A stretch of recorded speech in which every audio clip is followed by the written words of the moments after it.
Hello everybody, it's Sarah, and today it is time to talk about all those books in 2023 that changed my life, changed my brain chemistry, just were absolutely amazing, gorgeous, perfect, no notes. So in today's video I will talk about the 8 5-star books that I had this year. There's also one book on my list of best books of 2023 that isn't a 5-star book, but that I actually would almost rank higher than some of my 5-star books.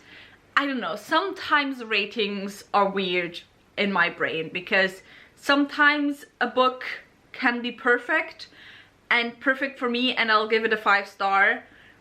But then after like a year, it might, in my brain, rank a bit lower than a book that isn't a 5-star, even though even retrospectively I wouldn't give the other book 5 stars, but still retrospectively give the first book 5 stars. Does that make sense?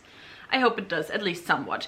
And then I will also talk about my favorite rereads of the year, and actually let's start with those. And where would I be if my main mention for my rereads, for my favorite rereads in 2023, where by the way I didn't have that many rereads actually, but my favorite, obviously, the Rook and Rose series, or the first 2 books in the Rook and Rose series. I reread these 2 books to prepare for book 3 coming out, which came out in August of 2023. And as you can see, this time I tabbed the books and I just, on every single reread, I love them more and more. These were already 5 stars on my first read of each of these, but these are definitely books that just get even better as you notice more and more details. Especially the first one just improves every single time. This year was the 3rd time actually that I read the first one, so I already had one reread in with this one, and yet I still absolutely adored it, and they were just gorgeous. For those of you who do not know what the Rook and Rose series is about, the Rook and Rose series is I don't know in what subgenre of fantasy I would put it in. It's high fantasy with a lot of political content, a lot of cultural content, a lot of like magical content, and we follow multiple different characters. Our main character is Ren, who grew up as a street urchin in the city of Nadeshra, and after having left, I think 5 years ago, she now returns to the city to pull off one final con. She wants to con her way into one of the noble houses of Nadeshra so that she can finally live without having to worry about anything anymore. The other characters that we follow are a kind of street gang boss who we're not quite sure if he's just morally grey, if he's a good guy, if he's a bad guy. We follow a captain of the city guard, the Vigil, who had to leave behind his roots to hopefully make a better city for his people, but he's kind of becoming disillusioned, let's put it like that. We are following the noble family that Ren is trying to con her way into, and amongst them all there's also a masked vigilante making the lives of the nobles of the city kind of hard. And then there's also children going missing and turning back up and not being able to sleep until they die, and no one knows what the fuck is going on. So yeah, there's a lot of moving elements in this series, but I absolutely love and adore it, and it's beautiful, it's gorgeous, no notes, I love them. And also I did manage to interview the 2 authors, so I will leave that author interview link down below. By the way, also for all the books that I do have reviews for, which these 2 are, or the series is one of the series that I have a full review for, I will leave those linked down below as well. The second reread I want to talk about is She Who Became the Sun by Shelley Parker Chan, which I read for the first time in 2021, and back in 2021 when I read it, this was a 3-star book for me. And in my review in 2021 I said, it does not make sense that this is a 3-star book for me. I am reading this and I know that this is a 5-star book for me, but I'm not feeling it because the marketing kind of just destroyed my reading experience with the expectations that I went into the book with, and because this book didn't meet those expectations. So now I reread this book to prepare for the publication of the second and the final book, and what did I say? On a reread, this absolutely was a 5-star book for me. Like, it was... I loved my experience with it. I do also have a review for this one, which I will leave linked down below, but do go into that review with the caveat that it's from 2021 and I didn't re-review the book with my new experience, if that makes sense. So what is She Who Became the Sun about? She Who Became the Sun is kind of a historical fantasy set in, I think, like, yeah, 14th century China. And we follow Chu, who was born as a girl with a brother who was prophesied greatness while she was prophesied the fate of nothing. However, when bandits come and kill her father and her brother, she decides that she is going to take her brother's fate and that she will become great. And to do that, she kind of takes his place as an alcoholic in a monastery, and things go from there. Aside from that, we also have a second POV, which is Ouyang, and he is a general who is the child of traitors, and because he was the child of traitors, he was castrated. So he is a eunuch, and he now serves as a general to the family that killed his family. Does it make sense? I think it makes sense. And yeah, he just is bidding his time, basically. And so we follow these two characters as their fates start intertwining, and as they also have this very specific place within this world where both of the characters, for their own reasons, occupy spaces between masculinity and femininity. And so there's a lot of talk about gender in this book. There's a lot of talk about identity in this book. I did see this book recently recommended on a list of political fantasy. There is, more so in the second book, some political stuff. However, I wouldn't necessarily categorize this as political fantasy, maybe more so military fantasy, because there's at least some talk about military strategy and so on. But yeah, overall, mostly it's not about the big picture, the big politics, the big military campaigns. It's more so really about those two characters and the two of them finding their place in this world. And at least Ouyang is just like a wet puppy character. He's very cute, very adorable, very suffer. But yeah, absolutely loved it this time around. 5 out of 5 stars. Also the writing, like Shelley Parker Chan's writing is very evocative. Like, they are just able to paint pictures with their words in a way that few other authors manage to do.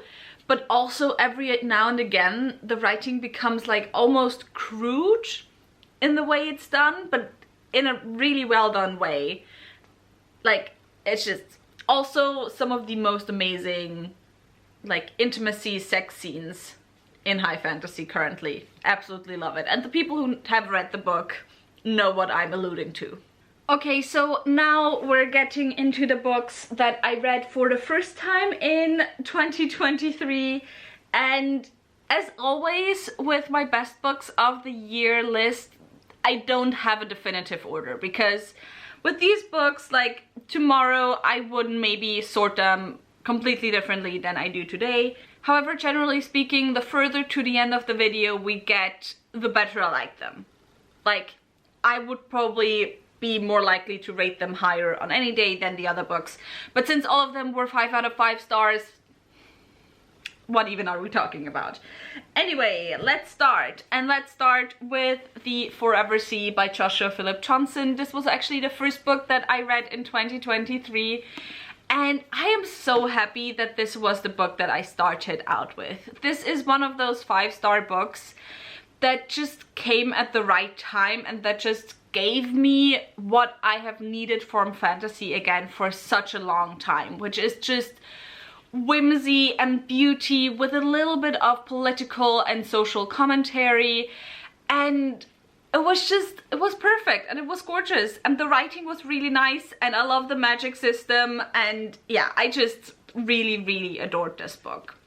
This is what I would call environmental fantasy, and within this book we follow Kindred, and Kindred is a hearth singer, I believe, is what it's called. Basically, she lives in this world where you have the domesticized world, where you have these big cities, but in between those cities you have the Forever Sea, and the Forever Sea is this magical prairie of massive grass that just goes down hundreds of meters, so far down, like no one has ever seen the bottom of the Forever Sea and come back to tell the tale.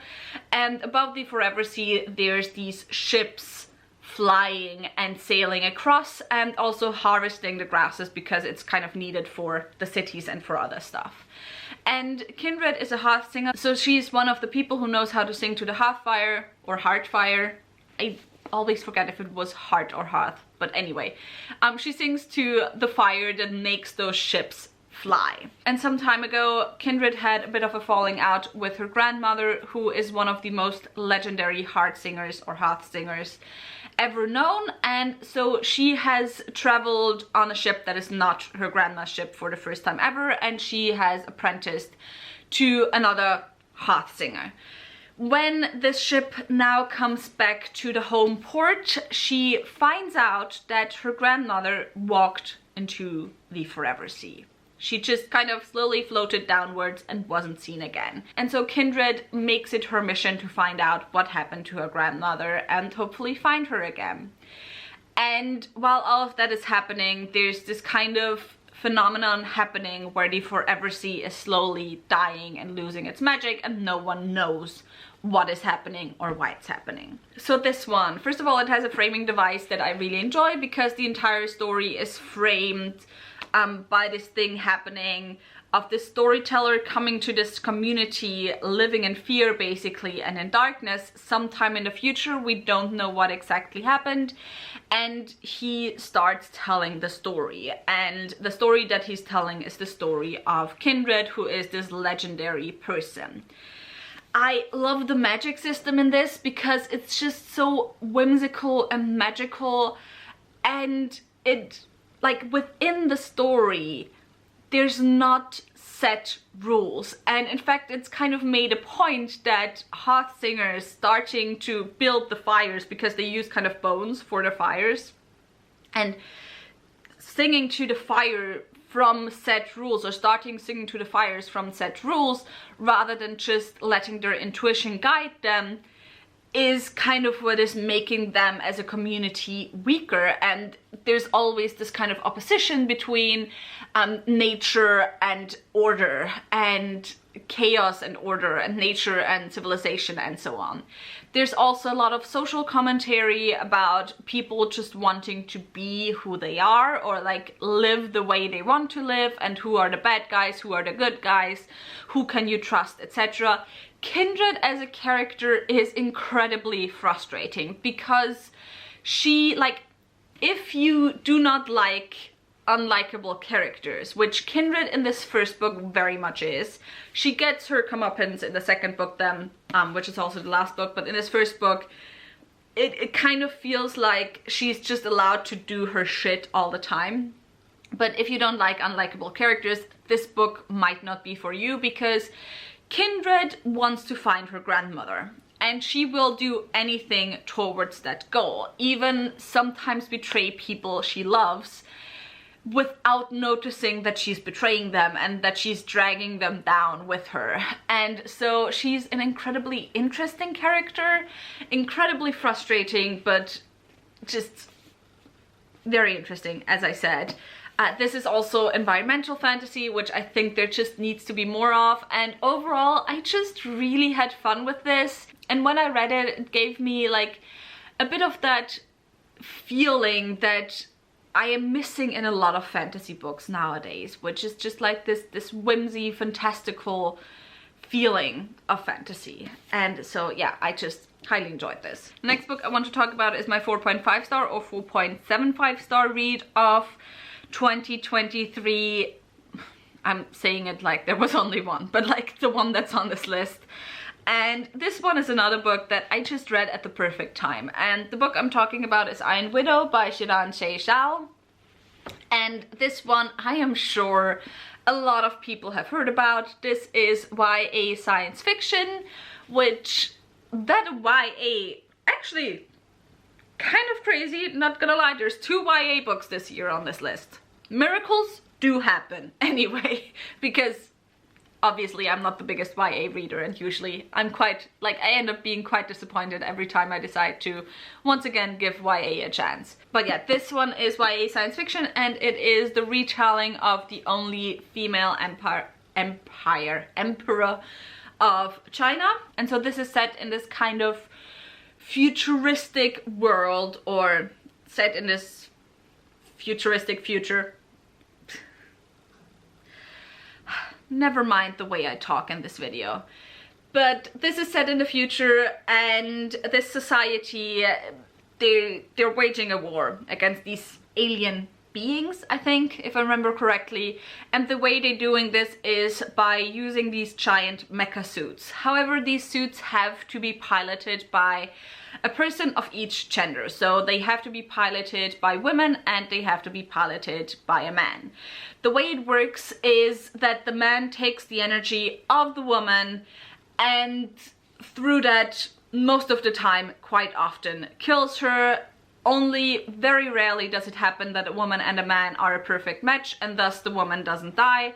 Usually, like, the women are discarded. And so our main character, Wu Seqian, her sister was pulled into the army a few months ago and died. And so now she volunteers to go to the army to revenge her sister. Or not revenge, avenge her sister.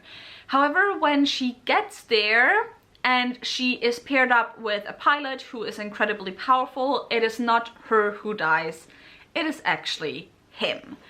And stuff happens from there on.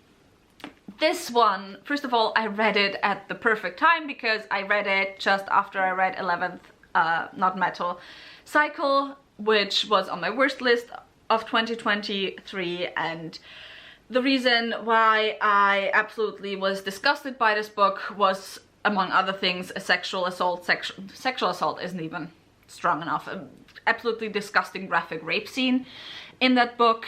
And also the way that the female characters were treated in this book, I just hated. And so I was full of female rage. This book is also full of female rage.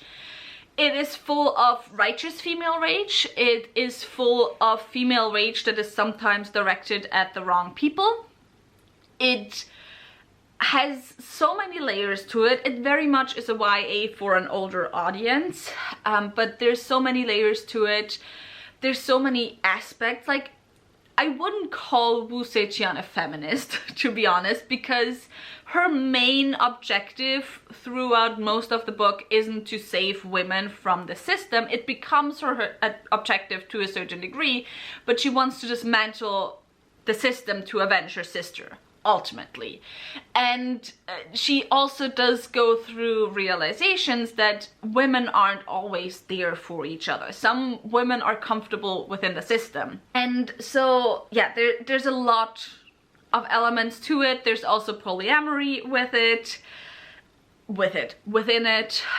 So Wu Seqian has 2 love interests. There's a perfect love triangle that the 2 love interests also become interested in each other.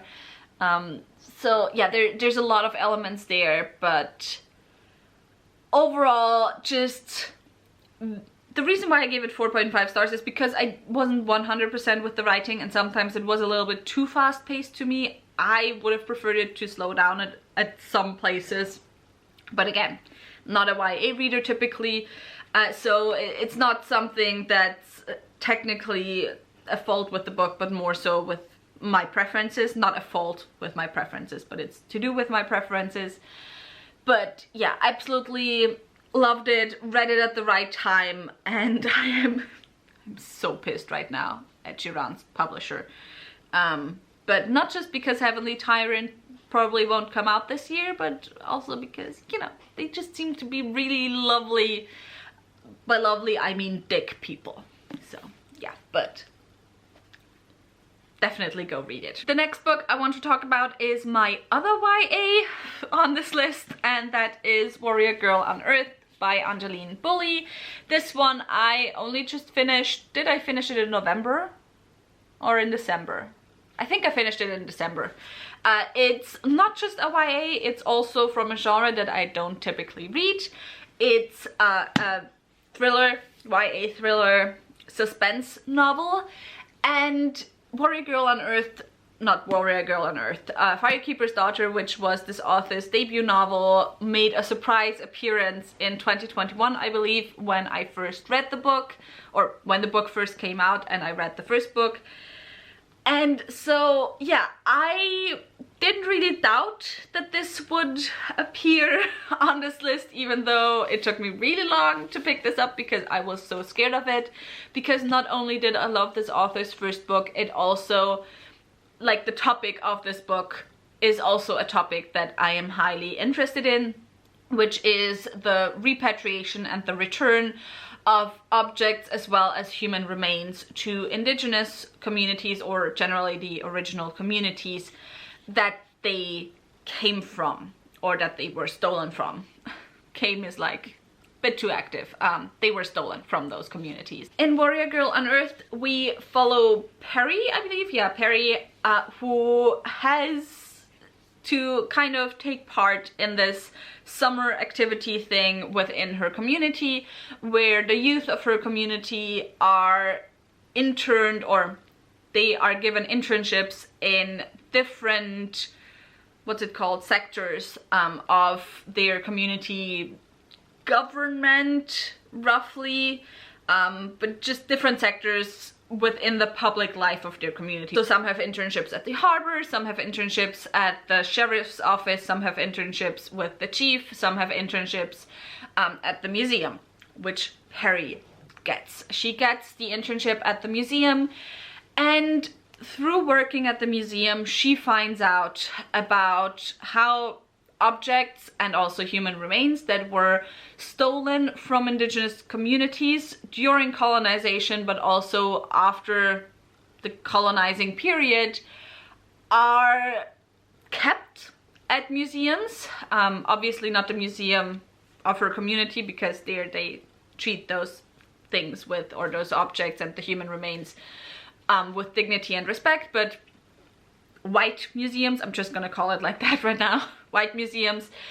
And also she learns about the laws surrounding repatriation and how hard it is, even though there has been laws implemented since the 90s, how hard it is to return objects as well as human remains to the original communities, and what arguments museums use to not have to return objects and human remains. And so through learning about all of that, Perry kind of becomes obsessed with the body of a girl who is being kept at a nearby museum. And she kind of tries to devise a plan to get both human remains as well as culturally important objects back to their community. And so as a whole, what this book is about is how indigenous, more specifically indigenous women's bodies, are viewed as objects, whether they are dead or whether they are alive. And overall, as a story, I preferred the first book. I also preferred the romance in the first book.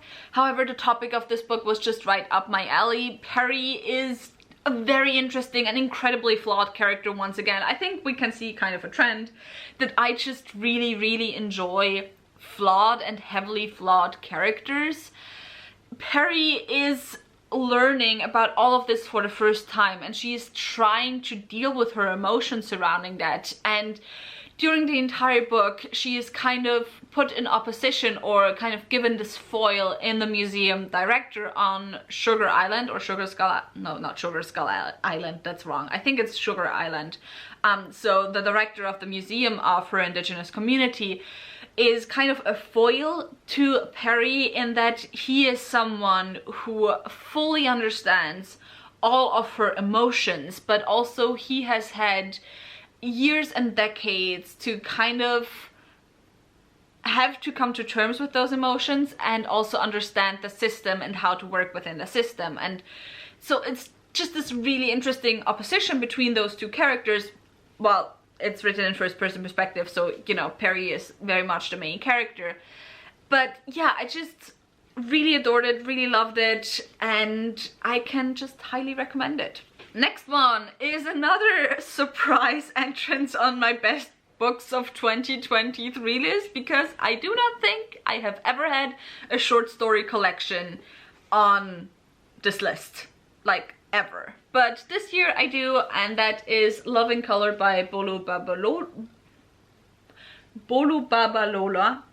Sorry, I don't know why I just stumbled on that name. But this one is a short story collection, and it's a collection of short stories taking different myths from different parts of the world. A lot of them are Greek myths, a lot of them are also African myths, or myths from different African cultures. There's also some legends from the Middle East. And all of these myths are often myths that are seen as great romances, but also romances where the woman often isn't as much a character as a passive participant within the myth and within the romance. And so these myths are taken and they are twisted in a way where, first of all, they are very much set within an African context. I believe most of them are set within an African context. Some might also be set in a Western context, but with still Black main characters, and then also twisted in a way where the woman is the central character and is given a lot more power and agency than she was in the original myths.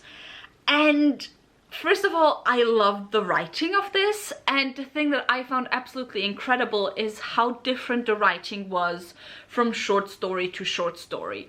The writing just fit each theme, each story, each setting so well, and was almost not recognizable from short story to short story. Like, it was crazy to me that like all the stories were written by the same author with how differently they were written.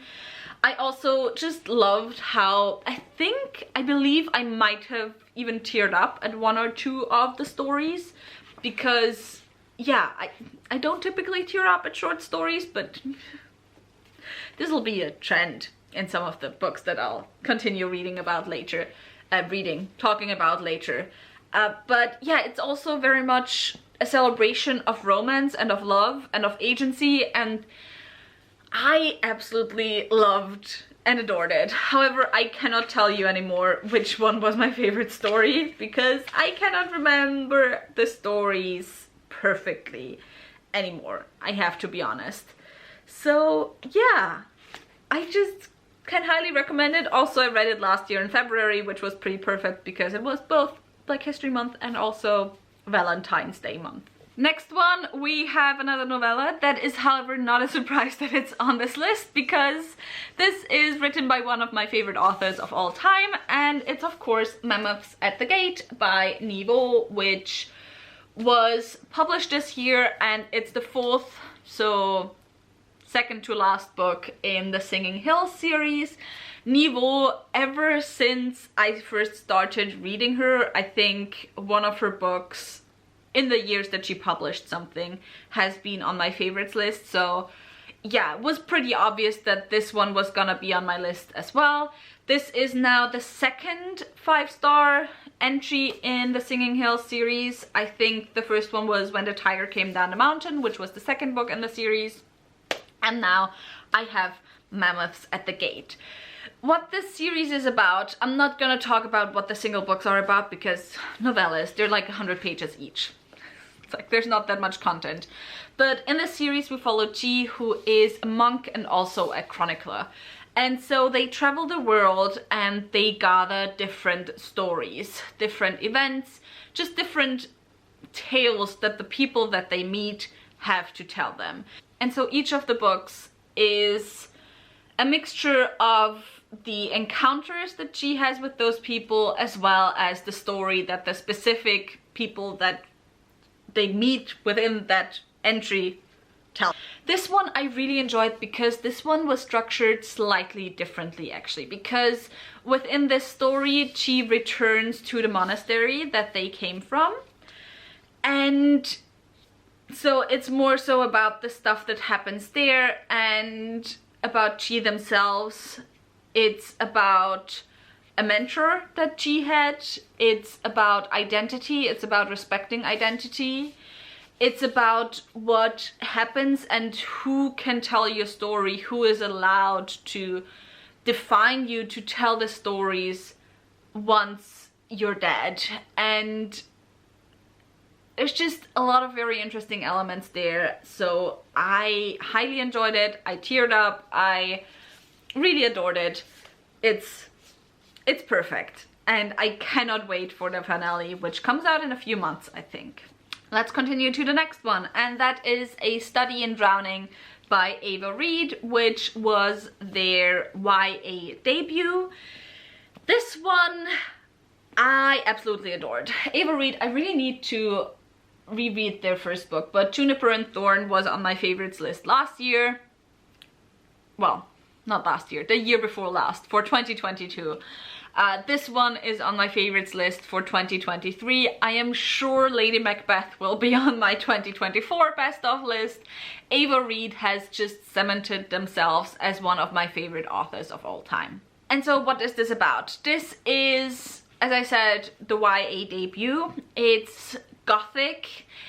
It's kind of marketed even by Ava Reid as dark academia. I wouldn't say that's necessarily it. There's some of the like atmospheric vibes of dark academia and also some research vibes and research rivals and stuff. However, in terms of commentary on academia, this one is like not that much there. You know, there's some little commentary, but I'm not sure if it's enough to really warrant it being called dark academia. But this is definitely gothic, and we follow Effie, who is an architecture student. She is an architecture student because she was not allowed to join the literary course or the literary branch of her university, because only boys are allowed in there, because literature is like the highest good that this country sees. Like, they just very much appreciate literature, but they're still, you know, it's a kind of late 1900s vibes.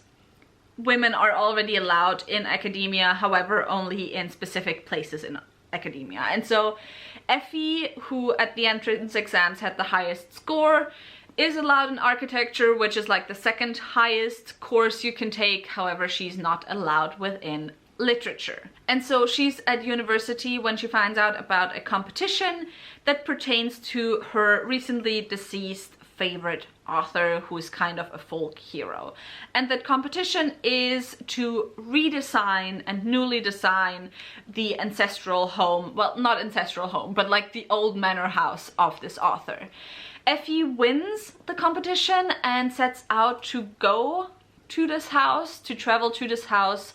However, once there, things become kind of uncomfortable, and she might discover some secrets about her favorite author that, you know, aren't that great. So, first of all, Ava Reid's writing. Ava Reid's writing, as always, is gorgeous, evocative, lyrical, beautiful. Ava Reid, like, I'm sorry, I know unlike any others is something that I say a lot, but truly these three authors have writing styles that just very few others can match up with. So yeah, Ava Reid's writing style, first of all, already chef's kiss, beautiful. Then Ava Reid works a lot with themes and also has a lot of very modern fairy tale type vibes to the writing, which I personally absolutely love. It does mean that even though there's a lot of complexity to the characters, sometimes if you're not used to that, it can seem quite simplified, but that's because everything is kind of working towards certain themes, which I personally just love that style of writing. And I think Ava Reid just has the perfect balance between very modern, character-driven YA style writing, but also very modern fairy tale-esque writing, which is all about archetypes, etc. And so I just absolutely love that about the writing, although I have to say this one is slightly less fairy tale-esque than Juniper and Thorn, which is much more so. I also love Ava Reid's romances, which is very funny because the romance was the biggest part I complained about in their debut novel. Just how things can change. It's just absolutely crazy. Also, I would look up trigger warnings for this one because there is a lot of stuff with trauma around being sexualized, trauma around sexual assault, not necessarily violent sexual assault or physically violent sexual assault, but coercion, and being a girl growing up into a young woman and how men look at you. So there's a lot of that in there, but that's a theme that's present in a lot of Ava Reid's work. I think it's really well done. I think the anxiety, the trauma inducingness, all of that is very well done. And yeah, I just love Ava Reid, and I love A Study in Drowning. 3 more books left. So the next one I have is Heart of the Sun Warrior by Su Lin Ten, which was the second book in the Celestial Kingdom duology. And this one, actually I probably like The Study in Drowning more, but this one was lying over there, so I forgot about it. But yeah, this one was another one of those that just had the perfect vibes for me and that I read at the perfect moment. I also read this in January, if I remember correctly, so this one was another early 5-star read. I really hit like my reads out of the park at the beginning in January. I'm not doing as well right now, to be honest, but yeah. So what is the Celestial Kingdom duology about? The first book was Daughter of the Moon Goddess, and in it we follow Xingying, who is the daughter of the Moon Goddess. The Moon Goddess who was exiled to the moon years and years and years ago, and who has never really told Xingying the story of why she was exiled and why the Celestial Kingdom kind of doesn't like her that much. And also, the Celestial Kingdom doesn't know about Xingying and shouldn't find out about her. And so the story really starts out when Xingying is set on the path to free her mother from her exile. And so she wants to become a hopefully great hero. So the, what's he called? Celestial Emperor? No, that's not. Heavenly Emperor? Something along those lines. I forgot what it's called. But she wants to become so renowned that basically the Emperor has to grant her wish to set her mother free.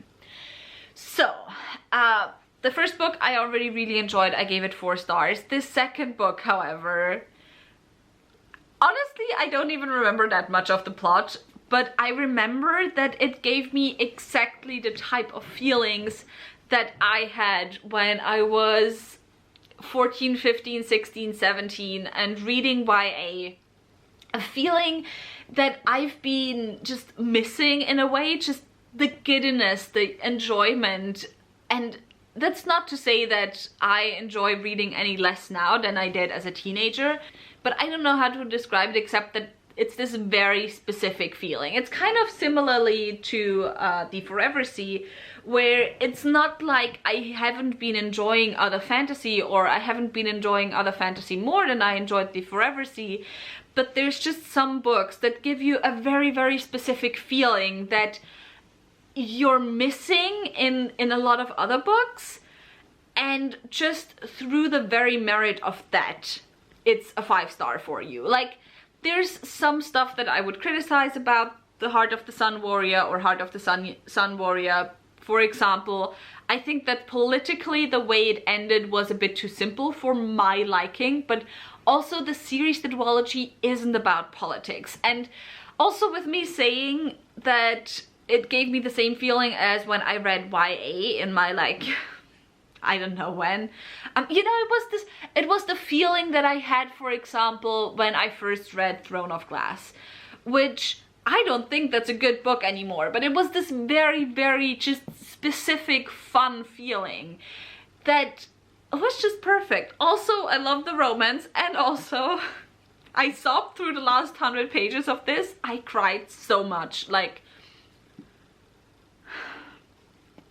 this one hurt me, and I am genuinely scared of reading the short story collection, which will come out either this month or next month, because I am scared that the reason why I cried in this one will be coming back. But I hope that it'll at least be somewhat happy tears. But yeah, I loved this.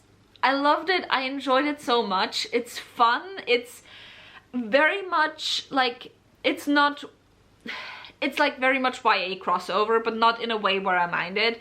It's fast-paced, but not in a way where I mind it.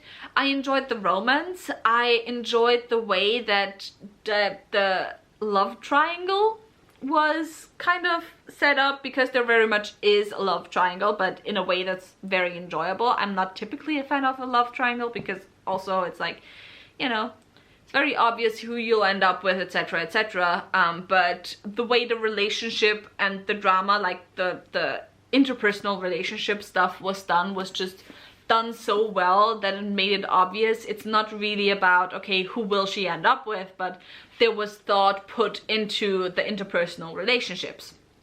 So yeah, I highly enjoyed it. I love the focus on family in this one. It's so much fun. Also, I love the writing in this one. Next one is a book that will be to no one's surprise. And that is the book in the Rook and Rose series that I haven't talked about yet. And that is Labyrinth's Heart by M.A Carrick. I in fact loved it so much that I started it again right away after I finished my first read of it. Also because I did want to, you know, tap this up before I had the interview with the authors. Although I didn't quite manage to get through the entirety of the book. I won't repeat what the series is about. I already told you, so we can skip that part. I just think this was the almost perfect ending to a series. Also, the Rook and Rose series is one of the very, very few series that's just all 5 out of 5 star books.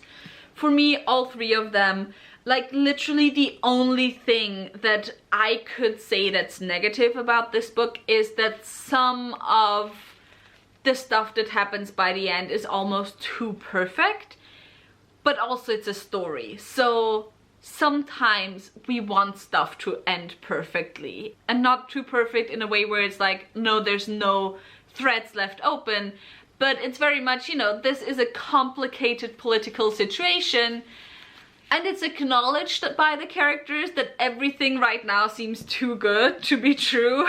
But yeah, so I just kind of really enjoyed it. Also, like, you know, some characters where it's like, oh, okay, so they actually reacted better to this than they maybe should have, not in terms of who they are as a character or who they were set up to be as a character, but in terms of what their background is and how this would go realistically in the real world. But, you know, that's just small nitpicky things that I just actually, once you think about it, you kind of love it, because you don't always want everything to be the most realistic possible.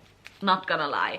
But yeah, I was so scared going into this because there's so many plot threads left open, like main plot threads, subplot threads that need to be tied up before we can get to the main ones. However, this book managed to just finish in a satisfying way all the plot threads from the first 2 books, and it did that without feeling rushed. Which, yeah, I know that this is like a 630 page book, so it's quite massive. However, there were like at least 8 plot threads left open, so you know, but everything was wrapped up nicely. Not everything got wrapped up on page, however, a lot of times it made sense why we didn't right now follow the characters that are doing the thing to wrap up the plot thread. And so stuff was very much moving behind the scenes as well, but it was done in a way that was just, it was done so well. Like, sometimes you don't understand why there's stuff moving in the background, but here it just made everything feel more coherent, where it wasn't like, ooh, so now we have to go there and now we have to go there. It just instead made it feel like the characters are doing things even when they're not on page. And so I just absolutely adored that and really loved it. Also, I love the writing, I love the politics, I love the relationships, I love everything about this book. Just gorgeous, amazing, I love it, beautiful. And then the last book I want to talk about, by the way, I'm just kind of, because I'm too lazy to get a sweater, so I'm just kind of going in my blanket more and more because it's kind of cold in my flat, not gonna lie, right now, especially with short sleeves, but again, I don't want to get my blanket. Anyway, what was I about to say? Yeah, the last book on my list is the book that's probably the biggest surprise. Well, you know, we had a lot of surprises already. We had 2 YA books. We had a YA book that wasn't even in a genre that I love. We had a short story collection on my best of 2023 list. We had a novella, however, by my favorite author, but now we have another novella on my best of 2023 list, and that is The Lies of the Ajungo by Moses, what was it? Moses something Utomi. So it's Moses Oza Utomi. This is the first book in a novella series. The second one I already have in the arc and I cannot wait to get to it. However, I need to read some other arcs first before I get to this one. Also, I did order a physical copy of this, however it hasn't arrived yet, and there's apparently right now printing issues at the publisher, so I don't know when I'll get my physical copy, but yeah, sad times, sad times. Anyway, so what is this about? Very roughly, this is about the city that has no water. And every year, heroes are sent out to find water for the city. And our main character is within this story the one who is sent out to find water, or who is the newest hero who has said he will set out to find water. And on the way he meets some other people, and yeah, I don't want to say anymore because this is 80 pages and saying any more will literally spoil everything. This book, I didn't cry because I read it on public transport, was a mistake, but this book within 80 pages made me more emotional than many a 500-page book. It made me more invested in the characters and the story than many a 500-page book. It packed more story and more themes and more everything into its 80 pages than many a 500-page book. Also world building, everything, but without feeling crowded and without feeling like it focused on too many things all at the same time. It just, the themes in this were beautiful. The story was gorgeous. The writing was amazing. it just was everything that it needed to be and so much more. And through all of that, it was perfectly balanced. It gave us exactly the right amount of world building, exactly the right amount of plot, of characters, of themes, just everything. And I adored it. I loved it. And I am so excited for the next book. Like, this is probably my biggest surprise of the year, because as a lot of you will know, I am not always the biggest fan of novellas, especially novellas that try to not just be very evocative and themes heavy, but try to be very plot heavy, because I just don't think you have the page amount to be very plot heavy. But this one, it was just perfect. I don't even want to tell you what the themes were, because I feel like that could potentially maybe lead you in a direction where you can guess the ending from the very beginning. I mean, in a way, you can guess the ending anyway, but that would make it more obvious. Like, it's just, please, if you take away any recommendation from this book, take away this recommendation, because I want more people to talk about this book. And with that being said, this was already a very long video. I've now been talking about, or longer than an hour. So we'll see if I manage to cut this down to under an hour. But if not, we always love gushing about our favorite books. It's the way it is. Tell me in the comments down below what were your favorite books of 2023. And also, if you read any of the books that I mentioned, did you love them as much as I did? If you enjoyed this video, may think about giving me a thumbs up and also maybe subscribing. All the links to my social media, as well as to my book club of Queens, Witches and Valkyries, where I read one LTI fantasy book written by a woman or genderqueer person per month, will be left linked down below, and so go and check those out. I hope I'll see you soon. Bye!